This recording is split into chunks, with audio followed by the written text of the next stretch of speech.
읽고 난 다음에 기도해 주시면 될 것 같습니다. 함께 레위기서 5장 14절로부터 19절까지의 말씀 함께 읽겠습니다. 자, 시작. 여호와께서 모세에게 말씀하며 이르시되 누구든지 여호와의 성물에 대하여 부지 중에 범죄하였으면 여호와께 속건제를 드리되 내가 지정한 가치를 따라 성소의 세겔로 몇 세겔 은에 상당한 흠 없는 순양을 양떼 중에서 끌어다가 속건제로 드려서 성물에 대한 잘못을 보상하되 그것의 5분의 1을 더하여 제사장에게 줄 것이요 제사장은 그 속건제의 순양으로 그를 위하여 속죄한즉 그가 사함을 받으리라. 만일 누구든지 여호와의 계명 중 하나를 부지 중에 범하여도 허물이라 벌을 당할 것이니 그는 내가 지정한 가치대로 양떼 중 흠 없는 순양의 속건제도로부터 제사장에게로 가져갈 것이요 제사장은 그가 부지 중에 범죄한 위하여 속죄한즉 그가 사함을 받으리라. 이는 속건제니 그가 여호와 앞에 참으로 잘못을 저질렀음이니라. 아멘. 아멘. 아멘. 오늘 말씀의 제목은요, 긍휼의 제사를 드리게 하소서라는 제목의 말씀으로 하나님의 말씀을 대언합니다. 제목의 말씀이 뭐라고요? 긍휼의 제사를 드리게 하소서. 자, 우리 청년들만 대답해 볼까요? 제목이 뭐라고요? 장년들만 대답해 볼까요? 아멘. 다 같이 다시 한번 시작. 긍휼의 제사를 드리게 하소서. 아멘. 긍휼의 제사를 드리게 하소서. 우리가 매일 세수합니다. 그죠? 그리고 티끌이 묻어 있거나 지저분하면 얼른 씻어내지요. 알게 모르게 왜 이렇게 때가 타는지 몰라요. 그래가지고 나도 모르는 사이에 이 팔 소매 끝에 같은 데 보면은 하얀색 옷, 뭐 노란색 옷, 굉장히 밝은 옷들은 제일 먼저 이렇게 보면은 많이 스치는 자리가 시커멓게 이렇게 얼룩이지죠. 때가 타죠. 우리도 알지 못하는 사이에 이렇게 때가 탑니다. 그럴 때 어떻게 합니까? 옷을 빨죠. 그리고 씻어냅니다. 우리가 용서받는 것도 주님 앞에 이렇게 날마다 씻어내야 되는 그런 작업이 필요해요. 왜냐하면 세상은 때 묻어 있거든요. 세상은 죄악으로 가득하다거든요. 그러다 보니까 우리가 세상에 제약된 길을 걸을 때마다 그 때가 묻어나요. 그러다 보니까 어쩔 수가 없어요. 더러워지면 빨아야 돼요. 그리고 지저분해지면 목욕을 해야 돼요. 무엇인가 내가 씻는 작업, 빨아지는 작업들을 그래야지만 깨끗한 사람, 그리고 누가 봐도 정결한 사람으로 보여진다는 것이죠. 하나님 앞에서도 그래요. 우리가 주 예수의 이름으로 용서를 받은 몸이죠. 그럼에도 불구하고 우리 주님이 어떻게 하셨어요? 나에게 깨끗하게 하셨지만 나는 그 깨끗함을 입었음에도 불구하고 깨끗한 때때 옷을 입고 돌아다니다 보면 넘어져요. 그래가지고 자빠져요. 한 번 넘어지면 어때요? 시커먼 물창에도 빠져요. 그 다음에 또 펑 넘어지면 어때요? 무릎이 깨져가지고 무릎이 빵꾸가 뽕 나기도 해요. 새로운 때때 옷을 입혀주면 뭐 하겠어요? 넘어지고 자빠지고 물창에서 물이 튀고 지나가다가 스치고 또 그 다음에 어린 생명들은 왜 이렇게 지나가다 이렇게 하고 지나가는 걸 좋아하는지 몰라요. 이렇게.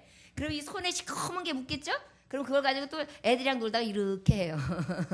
그래서 옛날에 우리 애기들을 보면 놀다가 한참 놀다가 들어오는 거 보면 꼭 여기 이렇게 돼 있거나 이렇게 돼 있어요. 왜 그래요? 이렇게 하고 놀다가 나중에 이렇게 했기 때문에.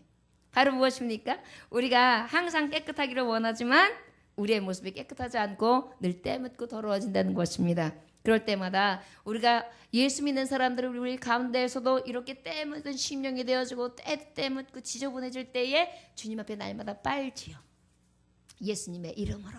저를 따라하시기 바랍니다. 예수님의 이름으로 나의 죄가 주홍 같을지라도 눈과 같이 희어질 것이요 진홍같이 붉을지라도 양털같이 되리라. 아멘. 흰눈이 지금 쌓여 있어요. 흰눈이 얼마나 하얘요? 정말 호록하게 정말 예쁘게 쌓여 있는데 하얗지요. 하나님이 그렇게 해주신대요. 나는 주홍같이 붉은 재로 덮여 있고 나는 날마다 이렇게 진홍같이 붉은 재로 가득한데 우리 하나님은 자꾸 깨끗하게 죄 없다고 덮어주신다는 것입니다. 여러분, 우리가 그 은혜로 살지요. 어떤 육신적인 정신적인 병든 어떤 한 자매님이 계셨어요. 그래가지고 이제 신앙 상담을 하는데 그분이 병의 원인을 가만히 들어보니까 원인을 알 수 있었어요. 남편하고 사는데 남편이 넉넉지 않아서 무엇을 했느냐면 차로 다니면서 이렇게 장사하는 일을 했어요. 그러니까 남편하고 동서남북 다 다니고 전국을 돌아다니면서 장사를 했어요. 그러다가 이제 어느 날 지나가다가 친정 가까이를 지나가게 됐어요. 그래가지고 남편하고 여보 우리 집에 들려서 엄마 좀 뵙고 가요. 그러고 들어갔는데 이게 웬일입니까? 어머니가 아무의 손도 닿지 않은 채 주검으로 뻣뻣하게 굳어 돌아가셔 있는 거예요. 그걸 보고 이 자매가 너무 놀란 거예요. 나 하나만 보고 정말 홀 어머니로서 청산가부가 돼서 나 하나 키우면서 나만 바라봤던 엄마인데 내가 이렇게 결혼을 해가지고 나 살자고 바쁘다 보니 엄마가 돌아가시는 그 임종 장면도 보지 못하고 이렇게 혼자 외롭게 돌아가시는 어머니를 내가 뵙지도 못하고 이렇게 보내드리다니 여기 충격을 받아가지고요. 나 같은 자는 쓸모도 없어. 나 같은 자식은 필요도 없어. 이런 마음이 들어가지고 그 다음부터 자학하기를 시작해요. 그러다 보니까 자기를 죽도록 미워하기 시작하고 자기 학대를 하기 시작합니다. 나 같은 자는 필요도 없어. 나 같은 자는 자식도 아니야. 우리 엄마가 나를 어떻게 키웠는데 내가 이렇게 내 살고자 힘들다고 내 엄마를 갖다가 버리고 저렇게 혼자 죽음으로 쓸쓸하게 죽게끔 내가 만들 수 있단 말이야. 나는 완전히 전에 아주 나쁜 저질적인 자녀야. 이렇게 생각하면서 자신을 자꾸만 학대했어요. 그리고 바깥으로 나가지도 않고요. 그냥 캄캄한 세월을 지내고 있다가 그래도 신앙생활을 했던가 봐요. 목사님한테 와서 고민을 상담하는 거예요. 쭉 이 얘기를 하고 나니까 목사님이 이야기를 해요. 가만히 듣고 계시다가 자매님 하나님께서는 이미 자매님을 용서하셨는데 왜 자매님은 자신을 용서하지 않으면서 그 하나님을 모욕하고 계십니까? 하나님이 용서하셨다는데 자매님이 자신이 용서하고 못한다면 그건 하나님을 모욕하는 죄입니다. 우리는요 다 죄인입니다. 그러나 그럼에도 불구하고 주님의 이름으로 다 그 용서받을 수 없는 죄를 고백만 하면 자백만 하면 깨끗게 하십니다. 그것을 믿기만 하면 구원이에요. 그것을 믿지 못하면 자매님은 지금처럼 슬플 수밖에 없습니다. 툭툭 털어내십시오. 믿음을 가지십시오. 그 얘기를 딱 듣고 나니까요 정신이 바짝 났어요. 그러면서 그 자매님이 뭐라냐면 제가요 나 같은 불효자도 용서해 주세요 하나님이요. 나 같은 이런 딸도 엄마가 혼자 돌아가시는데 임종도 바라보지 못하고 내가 장사가 들어와가지고 그 엄마를 바라봤던 이런 사람도 용서받을 수 있단 말이에요. 이렇게 얘기를 하는 거예요. 그렇습니다. 이미 하나님은 용서하셨어요. 이것을 깨닫고 난 다음에요.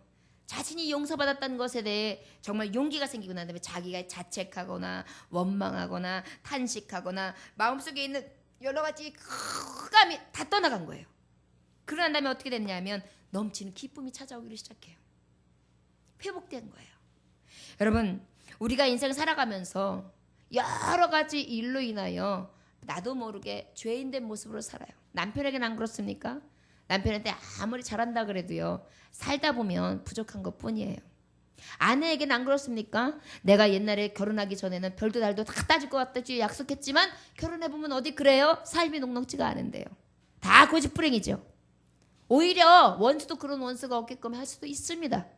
그러나 여러분 그 가운데에서도 뭐예요? 우리는 다 부족한 모습이 있고 다 죄악된 모습들이 있지만 서로 용서하는 거죠. 그런데 자꾸만 아까 가사에 있는 것처럼 용서받기를 원해요. 그리고 이해받기를 원해요. 마음은 화해하려고 하는데 내 모습은 화해 안 해요. 싸움을 벌이고 있어요. 마음은 사랑하려고 해요. 입술은 사랑한다고 해요. 그러나 나의 이 모든 행동의 모습들은 사랑하는 모습이 없는 거예요. 왜 그렇습니까? 우리 안에 있는 예수 그리스도의 그 사랑의 용서를 우리가 잃고 있어서 그래요. 왠지 그게 무슨 말씀인지 이해가 되세요? 내가 받은 사랑이 크기 때문에 이러한 것들이 다 덮어질 수 있어야 하는데 내가 용서받았다는 그 믿음이 얄팍하다 보니까 지가 받은 용서의 큰 것을 잊어버리고 그 작은 것들 하나하나를 용서하지 못하는 마음으로 우리가 가득하다는 거예요. 여러분 생각해 보십시오. 예수 그리스도께서는 큰 사랑으로 우리의 모든 죄와 질고를 다 담당하셨어요. 그분이 나를 용서하셨대요. 그런데 어머니에게 불효했다? 자녀에게, 남편에게, 아내에게 이것을이나 용서받지 못할 수가 있겠습니까? 이것을 말씀하고 있는 거예요. 그 크나큰 용서를 받은 자로서는 우리가 용서 못할 것도 없고 용서 못 받을 것도 없다라는 얘기를 지금 말씀하고 있는 것입니다. 왜 오늘 이 말씀을 하고 시작을 하느냐? 여러분, 오늘 긍휼의 제사가 바로 오늘 속건제의 내용이에요. 속건제는 바로 무엇이냐면 죄의 값을 지불하는 제사예요. 여러분 지금까지 번제에 대해서 했죠? 번제는 어떻게 해요? 하나님 앞에 확 올라간다라는 의미가 있어요. 뭐 있다고요? 올라간다. 무엇으로 올라가죠? 연기로. 그래서 향기로운 냄새니라 그랬어요. 그런데 그 연기로 올라가는데 어떻게 하죠? 모든 번제물을 완전하게 싹 태워서 하나님 앞에 드려요. 아낌없이 드려요. 이것은 바로 무엇이냐면 예배 가운데에 온전한 희생의 제사를 얘기해요. 향기의 제사를 얘기해요. 그 다음에 소제는 어떻습니까? 소제는 고운 가루를 하나님 앞에 정성껏 빻아내드리는 거예요. 나의 모든 거칠은 것, 딱딱하게 굳은 것들을 다 빻고 또 짓이기고 또 부드럽게 하고 또 곱게 만들어서 가장 고운 모습으로 드리는 예배의 자세를 말씀하고 있어요. 화목제는 무엇입니까? 하나님과 나와의 관계, 정말 사람과의 관계, 내 자신의 관계가 화목을 이루는 것을 얘기해요. 그 다음에 무엇이면 속죄제를 얘기해요. 지난주에 속죄제. 속죄제는 바로 무엇이면 나의 죄를 고백하는 것이에요. 그런데 그 고백은 어때요? 다른 것들과 다 다른 게 무엇이냐면 모든 재물들을 바깥에서 소각해요. 기름들만 하나님의 단 위에 올려서 태워 올려드립니다. 이게 뭐냐면 나의 찢기 같은 모습, 나에게 이 허물 같은 이 허물로 인하여 죽을 수밖에 없는 이 모습들을 다 바깥에다 다 내어놓는 거예요. 이제는 세상과 나는 한 곳 없고 구속한 주만 보이도다. 이제 그 삶을 살아가는 것을 바로 속죄제라고 해요. 오늘 마지막 제사의 모습은 5가지 제사가 있는데 오늘 속건제에 대해서 말씀을 하는 거예요. 이 속건제는 또 어떻게 제사를 드리느냐? 바로 하나님 앞에 드리는 데 있어서 번제단에 하나님 앞에 드리는데요. 그 번제단에 드리는 것을 일부만 수양으로 드려요. 그런 다음에 나머지는 다 누구에게 가느냐? 제사장에게 가요. 그리고 그것을 통하여 제사장이 죄 없다 하면서 하나님 앞에 기도를 올리고 나면 그러고 난 다음에 그 죄가 사함을 받는 그러한 제사가 바로 속건제예요. 그런데 그러면 우리는 이 속건제를 통하여 어떠한 은혜를 받는 거냐? 먼저 용서를 구하는 제사가 된다는 것이에요. 용서를 구하는, 아까도 말했지, 용서를 구하는 제사. 뭐라고요? 자, 긍휼의 제사를 드리는 데 있어서 첫 번째는 용서를 구하는 제사를 드리는 겁니다. 여러분, 엄마한테 잘못을 했어요. 잘못했어요. 그러면 엄마, 맨 처음에 엄마한테 용서를 받으려면 어떻게 해야 돼요? 엄마 용서해 주세요. 엄마 잘못했다니까. 엄마 이런단 말이에요. 제발 이러죠. 바로 뭐예요? 긍휼의 첫 번째 내용은 용서라는 것이. 그래? 그럼 너 뭘 잘못했는데? 말해봐. 숙제 안 했고요. 시험 공부도 안 했고요. 학원도 안 갔고요. 엄마 잘못했어요. 뭘 잘못했냐고? 밥도 안 먹었고요. 요목조목 다 이야기하죠. 용서의 제사요. 여러분 예배할 때요. 하나님 앞에 딱 나오시면 우리 용서의 기도 해야 돼요. 하나님, 죄인 된 모습으로 나왔나이다. 오늘도 아버지 마음속으로 얼마나 많은 죄를 범했는지 모릅니다. 미워했고요. 저주했고요. 그 다음에 이해하지 못했고요. 속으로 돌팔매질했고요. 그 다음에요. 늘 원망했고요. 좌절했고요. 다른 사람에게 다 탓하고요. 얼마나 미운 내 모습을 가지고 나왔는지 모릅니다. 용서하여 주옵소서. 그래서 그 용서를 하나님 앞에 구하는 제사, 그것이 바로 긍휼의 제사가 됩니다. 에베소서 5장 27절에 보니까 자기 앞에 영광스러운 교회를 세우사 티나 주름 잡힌 것이나 이런 것들이 없이 거룩하고 흠이 없게 하려 하심이라. 나와 여러분들이 하나님 앞에 예배할 때에 용서의 제사를 통하여 흠 없게 되기를 원한다는 것입니다. 이것이 하나님이 원하는 속건제의 내용이에요. 여러분 예배할 때 왜 5가지 제사를 지금 말씀하는 거냐면 전심으로 드리는 예배, 곱게 드리는 예배, 화목하게 드리는 예배, 너의 죄를 다 토설하는 예배. 토설하는 것뿐만이 아니라 너의 죄가 있다면 그 죄값을 치러. 용서를 서로 구해. 제사를 드리다가도 형제하고 정말 불일치되는 것이 있고 다툰 것이 있으면 기억나면 가서 화해하고 들어와서 예배해. 그리고 네가 누군가의 물건을 만약에 망가뜨렸어. 그럼 그 망가뜨린 거 가가지고 배상해. 원래 것으로 주고 그 외에 5분의 1로 더 쳐서 줘. 원망을 듣지 마라. 이것이 예배야. 지금 그렇게 말씀해 주시는 거예요. 여러분 우리가 살아가면서 누구에게 상처 주고 난 다음에 아이고 세상은 다 그래. 그 사람도 나한테 했어. 나도 그럴만해. 이래가지고 나를 당연하고 생각하면서 그냥 그러려니 할 때가 있죠. 근데 예배 때는요. 하나님 그것을 지금 용납하지 않는다는 거예요. 이것까지도 하나님 앞에 내려놓으라는 것입니다.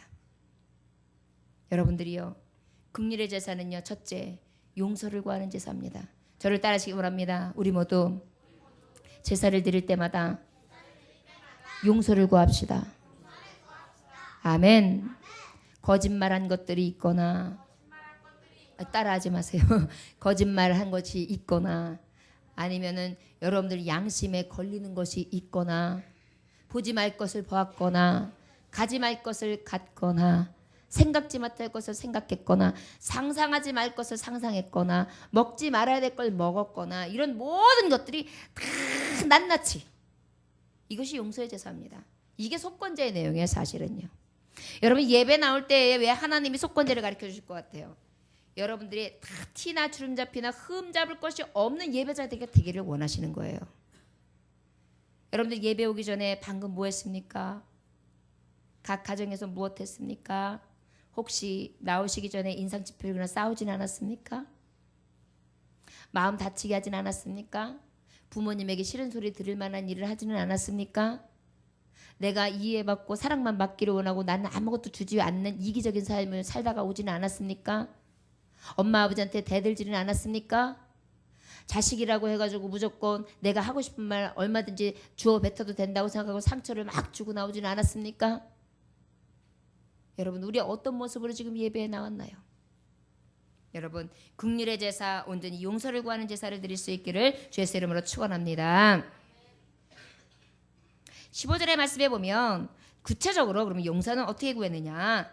우리 15절 한번 읽어볼까요? 시작. 누구든지 여호와의 성물에 대하여 부주 중에 범죄하였으면 여호와께 속건제를 드리되 내가 지정한 가치를 따라 성소의 세겔로 몇 세겔 은에 상당한 흠없는 순양을 양떼 중에서 끌어다가 속건제를 드려서 이게 바로 뭐냐면 나는 죄인입니다. 이것을 고백하라는 거예요. 자 용서할 때에 너 뭘 잘못했어? 근데 나 잘못 안 했어. 언니 때문이야. 언니가 나한테 그랬지. 나 안 그랬다고. 이렇게 얘기해요. 그러면 긍휼을 바라는 사람이 아니죠. 매를 버는 거죠. 어떻게 해야 돼요? 긍휼의 제사는 용서를 구하되 나의 죄인 것을 인정해야 돼요. 예배 드릴 때도 마찬가지예요. 누구 탓을 하고 누구 때문이고 환경 탓을 하고 이것 때문에 저것 때문에가 아니라 그저 나의 죄된 것. 어찌할 수 없는 이 맘을 주님께 맡긴 채로 내가 용서하지 못하고 내가 살아가지 못하고 내가 화해하지 못하고 내가 이해하지 못하는 어쩔 수 없는 이 심령 때문에 내가 아버지 앞에 긍휼을 구합니다. 나는 왜 이렇게 죄인인지 모르겠습니다. 악이 자꾸 뚫고 일어납니다. 얼마나 내가 이기적인지요. 그 다음에 하나님께 범죄한 사람끼리 피해를 주는 경우가 있어요. 하나님 앞에 대해서 아니면 사람들끼리 범죄하는 경우가 있어요. 피해를 주는 경우가 있어요. 여러분들 잘 모르죠? 그런데 부지 중에 알지 못하고 실수할 때가 있어요. 나는 그냥 아무렇지도 않게 한마디 훅 흘렸는데 듣는 사람은 여기가 팍 다쳐가지고 갑자기 소화가 안 되는 거예요. 그때 체한 거야. 나는 분명히 아무렇지 않게 얘기했고 나는 아무 생각도 없고 그 사람한테 상처 주려고 한 게 아닌데 그 사람은 그게 나한테 상처였어. 이런 경우 있잖아요. 남의 흉을 본다고 어머, 개똥이 엄마가 어저께 열애 했대. 어쩐 일이야 세상에 이랬는데 어저께 열애 한 사람이 그 개똥이 엄마하고 나거든. 그러면 어때요? 찔리죠. 먹던 게 갑자기 탁 걸리는 거예요. 바로 무엇입니까? 이것이 우리의 반응이에요. 이것까지도 하나님 앞에 내려놔야 돼요. 그렇기 때문에 하나님의 말씀에 보면 자신들이 보기엔 자기가 옳아요. 잘했다고 생각해요. 그러나 하나님 보시기엔 아닌 것들이 수없이 많아요. 여러분, 저와 여러분들은 온전히 사람 앞에나 하나님 앞에 피해를 준 자, 해를 끼치는 자가 아니라 덕을 끼치고 하나님의 사랑과 선을 행할 수 있는 하나님의 종들이 되어지기를 원합니다. 자, 그러면 용서해 주세요. 나는 죄인입니다 했으면 어떻게 해요? 구체적으로 해야 돼. 구체적으로. 어떻게 해요? 구체적으로 한다. 구체적으로 하면은 예를 들어서 한번 얘기해 봅시다. 자, 우리 사랑하는 예찬 형제, 구체적으로다가 오늘의 그 회개할 내용들을 한번 이야기해 봅시다. 구체적으로다가 너무 반듯해가지고 회개할 게 한 개도 없어요? 아, 그렇다고 그러네요. 박수.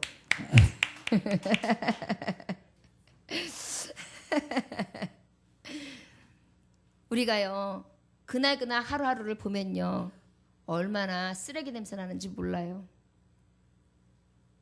제가요 오늘 새벽에요 새벽 기도를 하는데요 저주 기도를 했다니까요. 그러면 안 되잖아요. 너무 미우니까요. 오늘 제가 찬송하면서 오늘 딱 여기가 목이 맥혔어요. 네가 먼저 용서하지도 못하고 네가 먼저 높여주지도 못하고 너 어찌 된 사람인가. 그럼 눈물이 안 나겠어요? 목회자라고 목사라고 하면서도요 축복을 빌어주는 기도가 아니라 저주를 구하는 기도를 하고 있더라니까요. 제가 이렇게 죄인입니다. 구체적으로 구하는 거예요. 하나님, 나의 형제를 미워했습니다. 하나님, 가장 가까운 자를 내가 원망했습니다. 모든 것이 다 나의 탓인데 남의 탓으로 돌리는 아주 비열한 자입니다. 사랑한다고 목회자라고 하는 사람이 사랑하는 것이 아니라 미워하고 원망했습니다. 여러분 이거 구체적으로 기도해야 돼요. 오늘 저도 구체적으로 기도할 겁니다. 새벽에도 기도했지만 새벽에는 하나님 앞에 하나님 내 편이시지요. 하나님 선도하시지요. 하나님은 성실하며 하나님은 온전히 진실하신 분이라서 내 마음과 생각도 아시지요. 그렇지만 하나님 지금 너무너무 억울하고 속상합니다. 이렇게 해주세요. 그러면서 하나님 앞에 제가 막 하나님 앞에 이르면서 온갖 저주를 다 퍼부었거든요. 심지어는 어떻게 기도했는지 아세요? 하나님 손대주세요. 하나님 앞에 어떻게 그런 기도를 할 수 있을까요? 여러분 구체적으로 구하는 거예요. 여기 말씀해 보면 우리가 알지 못하고 짓는 것들까지도 하나님 앞에 구하래요. 또 아버지의 말씀을 어긴 것이 있으면 그것도 구하래요. 안식일을 거룩히 지키라. 안식일을 못 지켰어요. 하나님 안식일을 주일을 못 지켰어요. 저 죄인이에요. 예수님은 나 때문에 생명을 정말 바치시면서까지 희생하시면서까지 나를 살리셨는데 나는 생명 걸고 예배하지 못했어요. 나는 죄인이에요. 용서해 주세요. 말씀해 보면 레위기서 6장 1절에서 7절에 보면 어떤 게냐면 나는 신실하지 못해 범죄했습니다. 맡긴 물건이나 전당물을 속이거나 도적질했습니다. 착취했습니다. 또 사실을 부인했습니다. 남의 잃은 물건들을 내가 정말 죽고도 사실을 부인했습니다. 남의 물건을 죽고도 사실을 부인했대요. 그 다음에 거짓 맹세했습니다. 여러 가지 이러한 하나라도 범죄를 하면 이 속건죄를 드리래요. 여러분 우리가 생각하면 아이고 저 사람에 비하면 나는 나 같은 사람이요. 아이고 난 법 없이 살아. 난 저 사람처럼 저렇게 안 사니까 난 괜찮아. 이렇게 생각할 수 있죠. 하나님은 아니라는 거예요. 내가 알지 못하고 짓는 작은 것까지도 하나하나. 어떤 분이요. 예수님을 만나고 났는데요. 천국 경험을 한 거예요. 입신이 들어간 거예요. 그랬는데요. 아기 때서부터 지금까지 살아온 걸요 쫙 보여주시더래요. 근데 거기에요 어떤 장면이 나오냐면 아기 때 엄마 쭈쭈를 빨다가 엄마 젖꼭지를 딱 물어가지고 엄마가 아우 아파 아파 이런 장면이 보이더래요. 그거를 보고요 그냥 깨어나가지고 입실에서 깨어나가지고요 그때부터 하나님 아버지 내가 엄마 젖꼭지를 빨아서 우리 엄마가 내가 배가 절절 나고 내가 그래가지고 회개를 하는데 그 회개가 끊이질 않다라는 거예요. 얼마나 많은 죄를 수없이 많이 됐는지요. 우리가 이렇게 모르고 짓는 것들도 많고요. 기억하지 못하는 것들도 너무 많고요. 우리가 죄인임에도 불구하고 죄인인지조차도 모르고 살아요. 우리 옛말에 똥 묻은 개가 겨 묻은 개한테 뭐라 한다 그러죠? 나는 똥 냄새를 펄펄 풍기면서 겨 묻은 개한테요 손가락질하는 거예요. 내 냄새는 모르고요. 이럴 때에 하나님 앞에 속건제를 드리래요. 이 얘기 뭔지 아십니까? 사랑하는 자녀들아, 죄인은 없으되 의인은 없으되 하나도 없다. 너도 죄인, 이도 죄인, 저도 죄인, 모두 다 죄인이 모였으나 그 죄를 어찌할 수 없어서 내가 널 위하여 피 흘렸건만 너 지금 무엇하고 있느냐? 너 예배할 때 진정한 예배를 드리고 있니? 너 예배할 때 진정한 회개는 있니? 너 예배할 때 진정으로 하나님 앞에 온전히 깨끗하게 너희가 드려지는 온전한 예물과 제물이 되고 희생제물이 돼서 네가 하나님 앞에 그 온전한 예배를 드리고 있느냐 말이다. 내 빚값과 내 공로는 어디 갔느냐? 주님이 그렇게 물어보고 있어요. 심지어는 나시린이 있어요. 나시린이 뭐냐면 유대인에게 있어서 나는 거룩하게 살겠습니다. 아예 약속하는 사람이에요. 그래서 머리카락을 안 잘라요. 그리고 포도주를 안 떼요. 심지어는 포도주의 껍질까지도 손을 대지 않는데요.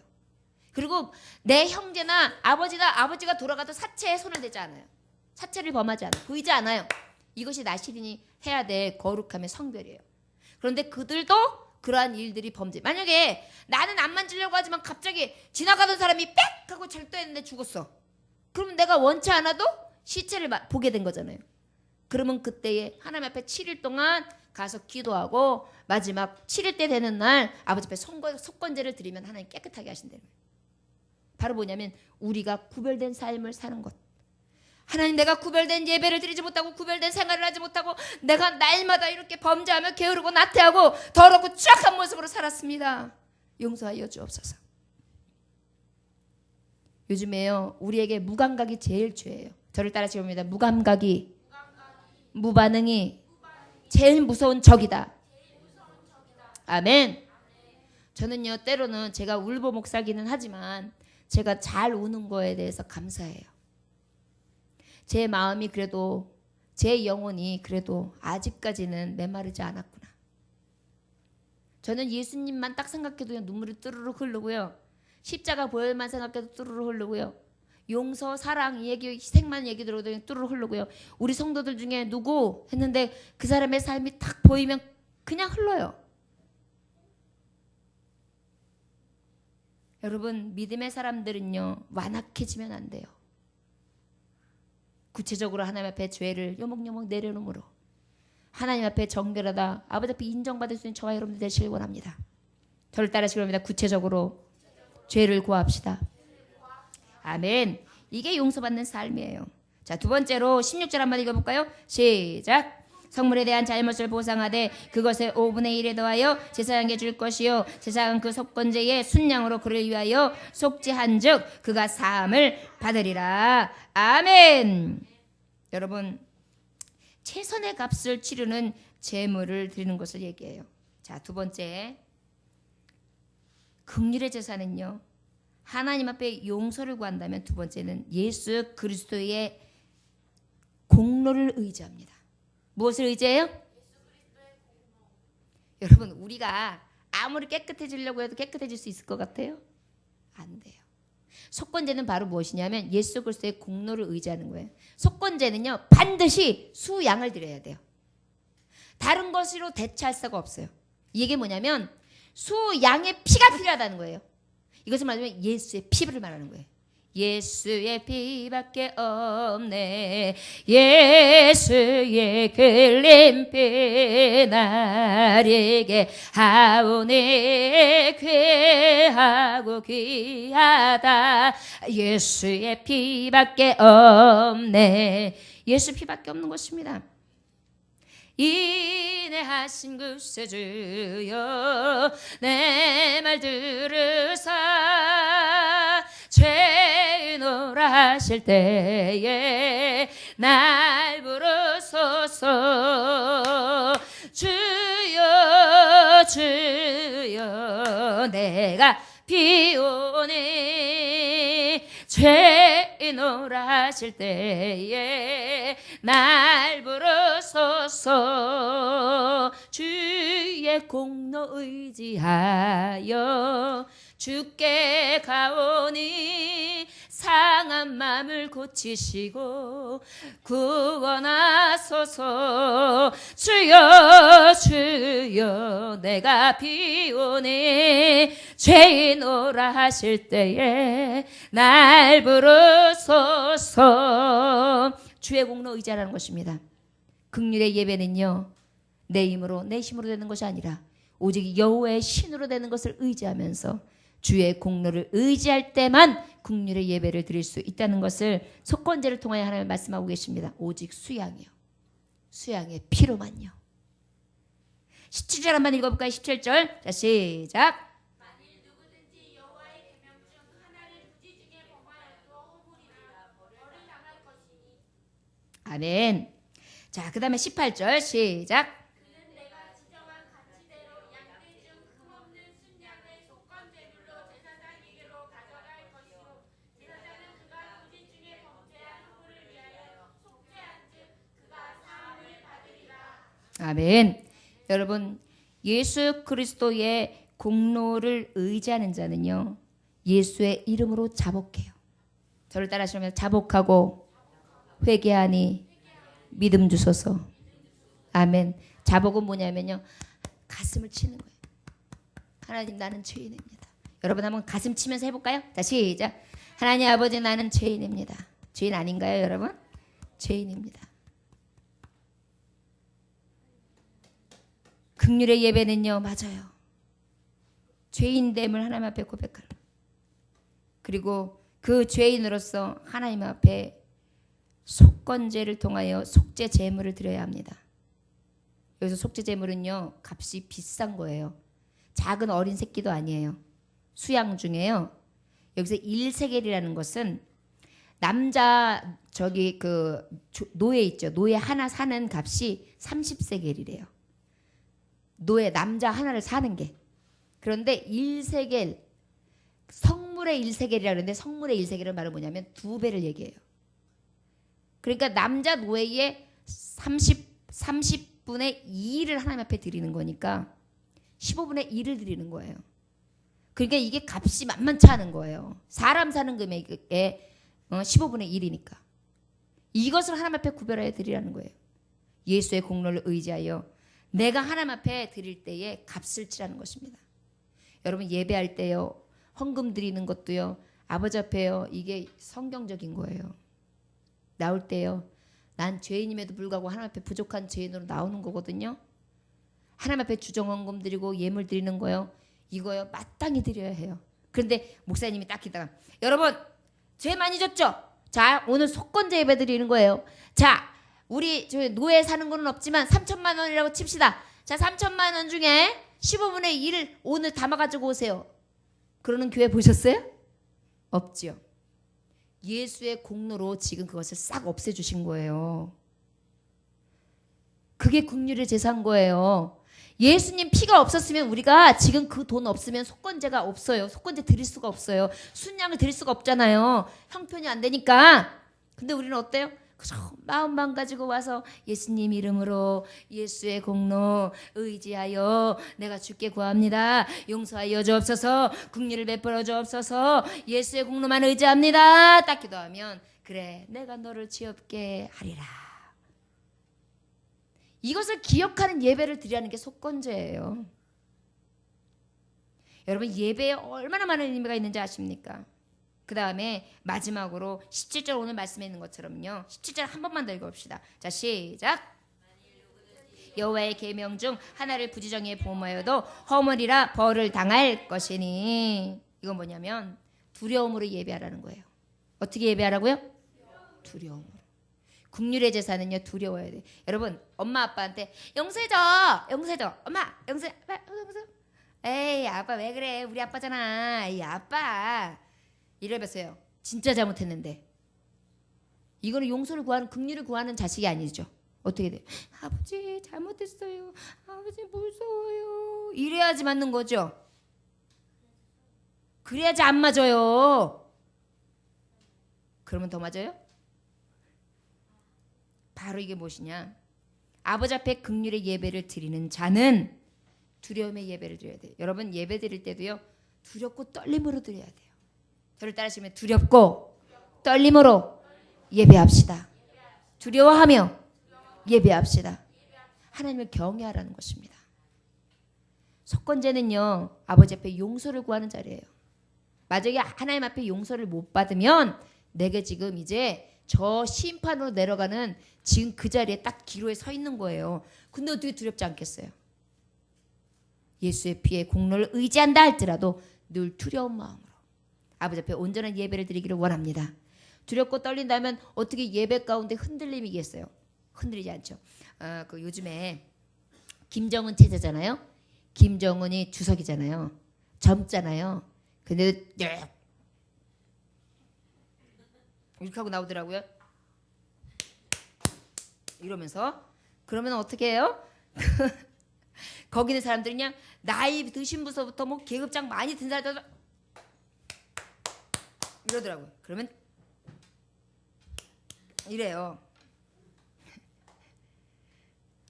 그 사람들이요, 박수 만약에 제대로 안 치잖아요? 걸리죠?